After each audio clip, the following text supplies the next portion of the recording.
জানি না কেন, কিন্তু অবন্তিকার মন সবসময় বলত যে শিবাই তাকে কোনোদিন ঠকাবে না, আর কোনোদিন মিথ্যেও বলবে না। শিবাইয়ের হাবভাব দেখে অবন্তিকার বিশ্বাস হয়ে গেল যে শিবাই সত্যি বলছে। শিবায় সত্যিই তো বলছিল। এখন সে একজন সাধারণ মানুষই বটে, কারণ সে অবন্তিকার জন্য নিজের অতীতের জীবন অনেক আগেই ছেড়ে দিয়েছিল। যদিও সেই পদমর্যাদা আজও শিবায়ের জন্য সংরক্ষিত ছিল। সে যখন চাইত তখনই আবার মেজরের পদে যোগ দিতে পারত, কিন্তু এখন শিবায়ের একটাই উদ্দেশ্য ছিল, অবন্তিকার ভালোবাসা পাওয়া, তাকে দুনিয়ার সব সুখ দেওয়া, যা সে করছিল। অবন্তিকা, আমি তোমাকে নিজের সত্যিটা কিভাবে জানাই যে আমি তোমার ছোটবেলার ভালোবাসা। আমার ভয় হয় যে এই সত্যিটা জানতে পারলেই তুমি আমাকে ছেড়ে চলে যাবে, কারণ আমি নন্দিনীর স্বামী ছিলাম, আর নিজের বোনের স্বামীর সাথে হয়তো তুমি থাকতে পছন্দ করবে না। শিবাই নিজের চিন্তায় ডুবেছিল। অন্যদিকে নন্দিনী এবং রেখা এই ভেবে চিন্তিত ছিল যে এখন তারা বাজাজ কোম্পানিকে কিভাবে বাঁচাবে। তাদের কাছে তো এত টাকাও ছিল না। মা অবন্তিকা সব প্ল্যান নষ্ট করে দিয়েছে। যদি সেদিন সে ভিকির সাথে চলে যেত, তাহলে আজ আমাদের এইভাবে সমস্যায় পড়তে হতো না। এখন তো শুধু আমার বার্থডে এর অপেক্ষা। দীনেশ সিংয়ের সাহায্য ছাড়া কোম্পানিকে বাঁচানো খুব কঠিন, নন্দিনী আক্ষেপের সাথে বলল। একবার দীনেশ সিংয়ের সাথে তোর কথা পাকা হয়ে যাক, তারপর আমি ওই অবন্তিকাকে উচিত শিক্ষা দেব। এবার সরাসরি স্বর্গে পাঠাবো তাকে, রেখা দাঁত কিরমির করতে করতে বলল। অন্যদিকে অবন্তিকা কিছুক্ষণ কিছু একটা ভেবে ইতস্তত বোধ করে শিবাইকে জিজ্ঞাসা করল, শিবাই, গত কয়েকদিনে আমি তোমাকে যতটুকু চিনেছি বা বুঝেছি, তুমি অনেক যোগ্য। তোমার বন্ধুও এত ধনী, তাহলে তুমি আজ পর্যন্ত কোনো চাকরি কেন করলে না? কেন বাজাজ ফ্যামিলিটি থেকে নিজেকে এভাবে অপমানিত হতে দিলে? শিবায় অবন্তিকার দিকে অসহায় দৃষ্টিতে তাকিয়ে মনে মনে ভাবতে লাগল, শুধুমাত্র তোমার জন্য অবন্তিকা, তোমাকে পাওয়ার জন্যই আমি বাজাজ ফ্যামিলিতে গিয়েছিলাম, কিন্তু আমার ভাগ্য আমাকে ধোঁকা দিয়েছে। আমি তোমার বদলে নন্দিনীকে বিয়ে করে ফেললাম।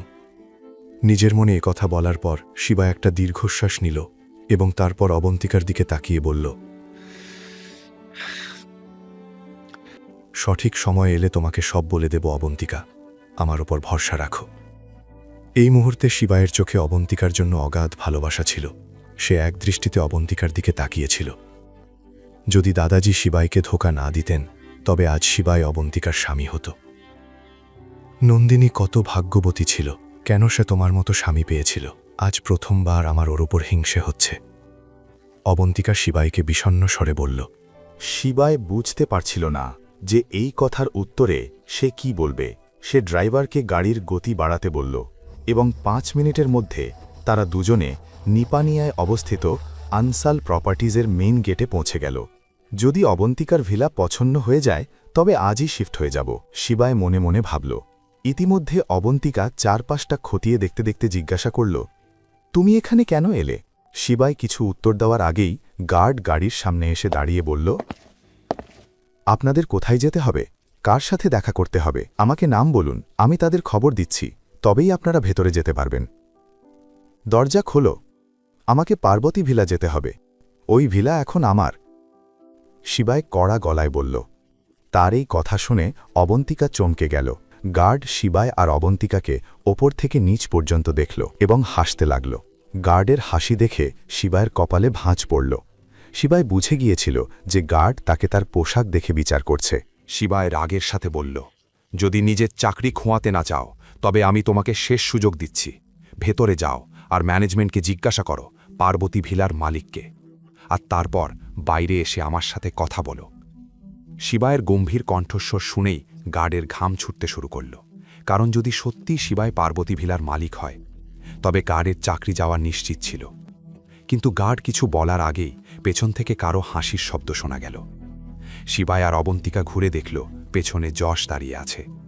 আসলে ইন্ডাস গ্রুপের সাথে কন্ট্রাক্ট শেষ হবার পর যশ সবকিছু হারিয়ে ফেলেছিল এবং পথে এসে দাঁড়িয়েছিল। অনেক কষ্টে এখন সে একটি কনস্ট্রাকশন কোম্পানিতে সেলস ম্যানেজার হিসেবে চাকরি পেয়েছে। সে পার্বতী ভিলার রেনোভেশন কাজের জন্য এসেছিল, কিন্তু শিবায়ের কথা শুনে সে নিজের হাসি থামাতে পারল না। সে বলল, বলছে পার্বতী ভিলা নাকি ওর? আর তোমার বড় বড় কথা?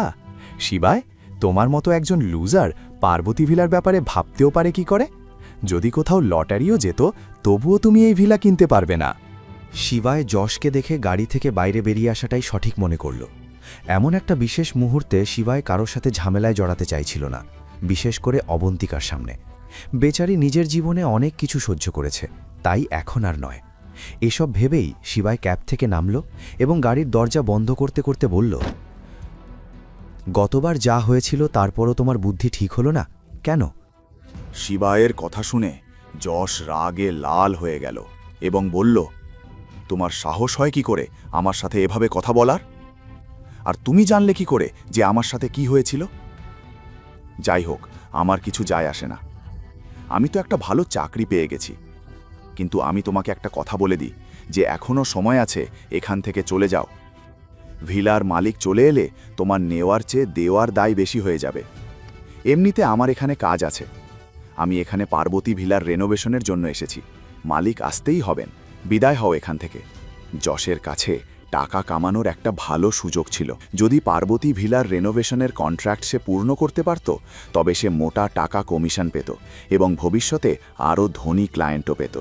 কিন্তু প্রতিবারের মতো এবারও শিবায়ের সাথে অভদ্রতা করে যশ নিজের পায়ে কুড়াল মারছিল।